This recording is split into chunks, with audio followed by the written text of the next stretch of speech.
بسته نگار صفحه 104. بسته نگار یا بسته یا بستا از شعب 48گانه موسیقی قدیم ایران بوده که بسیار مورد توجه ترک ها، عثمانی ها و اعراب قرار میگیره و امروزه یکی از 30 مقام از 52 مقام معمول در سوریه، مصر و لبنان هست و یکی از 8 مقام از 15 مقام معمول در عراق که نام فارسی و پارسی دارد. در ترکیه هنوز هم به آهنگ بسته گفته میشه و به آهنگساز بسته کار.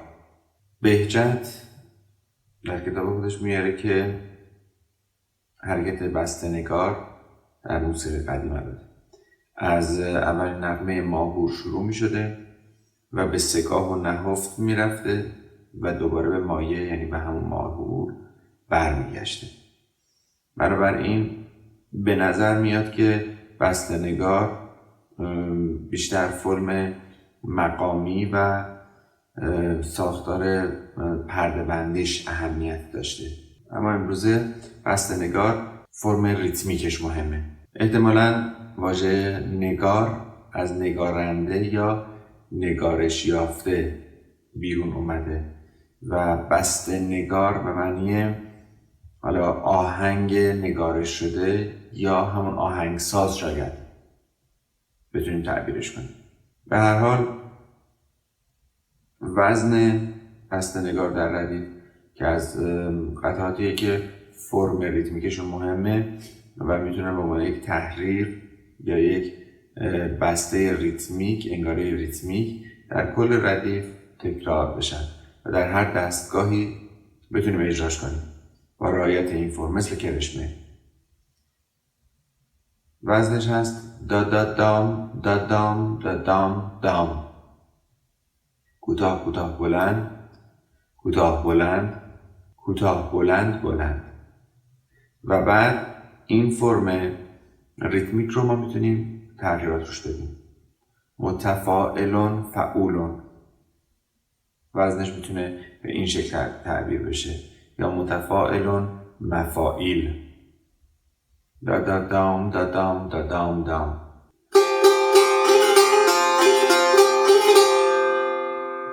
این حالت رو ما میتونیم با ریز اجراش کنیم، یعنی بگیم دا دا دای دا دای دا دای دا،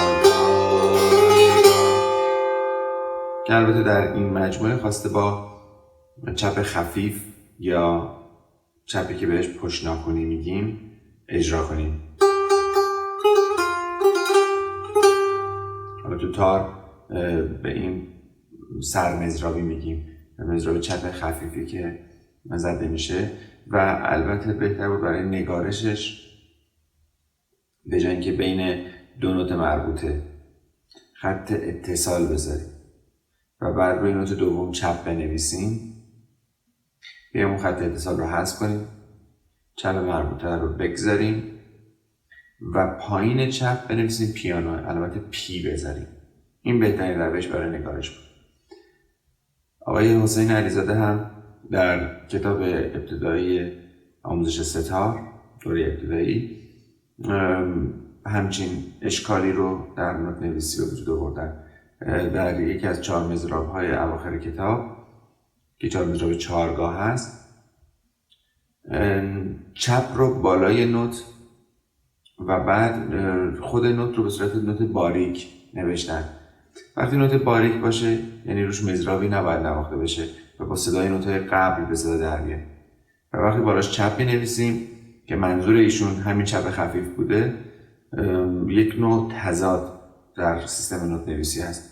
پیشنهاد من اینه که نوت نوشته بشه، بالاش چپ گذاشته بشه و پایینش پی به معنی خفیف یا به پیانو زدن یا خیلی نرم نواختن باشه، به طوری که زیاد انگار اون چپه شنیده نشه. ابتدایی 1 قطعه رو وزخوانی میکنیم. لا لا لا سی لا سو لا سو لا، لا لا لا سی سول سول لا لا لا سی سول سول لا لا لا سی سول سول لا لا لا سی سول سول سی سول سول سی سی لا سی سول سول لا لا لا سی سول سول سی سول سول سی سی دو سی لا سی سول سول فا سول فا سول سول سول سول فا سول فا سول سول سول سول فا سول فا سول سول فا سول فا سول سول لا سی لا سول سول فا سول فا می فا می فا فا فا فا سول فا می فا می فا سول فا می فا می فا سول فا سول سول فا سول فا می فا می ره می ره می می می می فا می ره می ره می فا می ره می ره می فا می فا سول فا می ره دو ره دو ره ره می فا می ره می فا سول فا می فا سول سول فا سول لا سی لا سول لا سی دو سی لا سی لا سول لا سول فا سول لا سی لا سول لا سول فا سول فا می فا سول سول فا سول فا می ره سول فا فا می فا می ره ره می ره سول فا فا می فا می ره ره می ره سول فا فا می فا می سول فا فا لا سول سول سی لا سول فا سول لا سول فا می فا سول فا می ره می سول سول فا سول سول فا سول سول فا سول لا سول می فا می ره می فا سول می فا ره میر می فام فاس فا می ره دو ره فا. ابتدا از نوت حجاز یعنی نوت لا شروع میکنیم. انگاری اصلی بسته نگار رو دا دا دای دا دای دا دای دای لا لا لا سی لا سول لا سول لا که به صورت ریز هم میتونیم اجراش کنیم. همین تکرار میشه در بالا لا لا لا سی لا سول لا سول لا. کل این مجموعه تکرار خواهد شد. بعدش از نوت لا اون انگاره رو میخوایم بست بدیم. انگاری بسته نگار میخواد بست پیدا کنه. لا لا لا سی لا سول لا سول لا سی لا سول لا سول لا سی دو سی لا سی لا سول لا سول فا سول فا سول. همین جمله اولی که از لا بود از سول تکرار میشه. سول سول سول لا سول فا سول فا سول. حالا از همین سول مثل کاری که برای لا کردیم بست میدیم و بعد این بست به فا ترمیم پیدا میکنه، بعد به می ترمیم پیدا میکنه.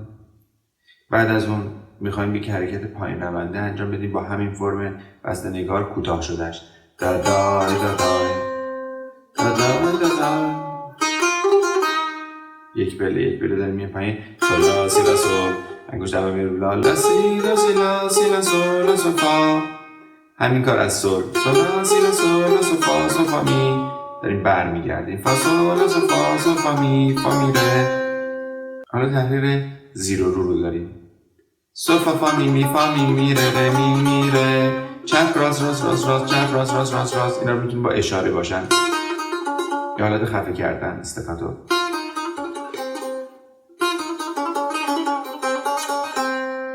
تحریر زیر و رو دوباره تکرار میشه. بعد باز تحریر زیر و رو داریم. سول فا فا می فا می دوم یه روی سول سول فا فا، دوم یه روی لا لا سول سول. پس میبینیم یک نوع تغییراتی در تحریر زیر و رو در اتفاق میفته تا وصلش کنه به تحریر خسرو شیرین. سی لا سول فا سول لا چپ راست لا سول فا می فا. همین کار از سول ها تکرار میشه. سول فا می ره می.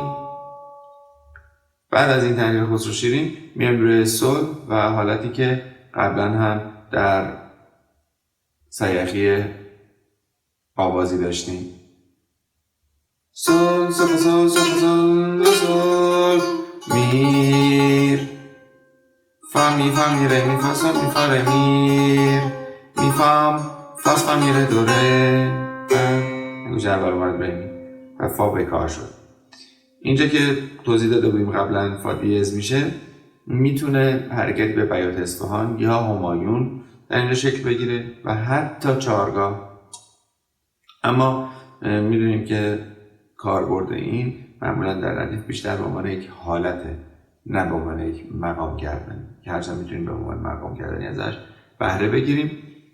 و به همین دلیل هم هست که دانگ های ما در طول این قطعه لا سی کرون دو ره، دانگ شور ره می کرون فا سول و همزمان دانگ ره می کرون فا دی سول دانگ چارگاه و بعد سول لا سی بمول دو به عنوان دانگ دشتی کاربرد خواهد داشت.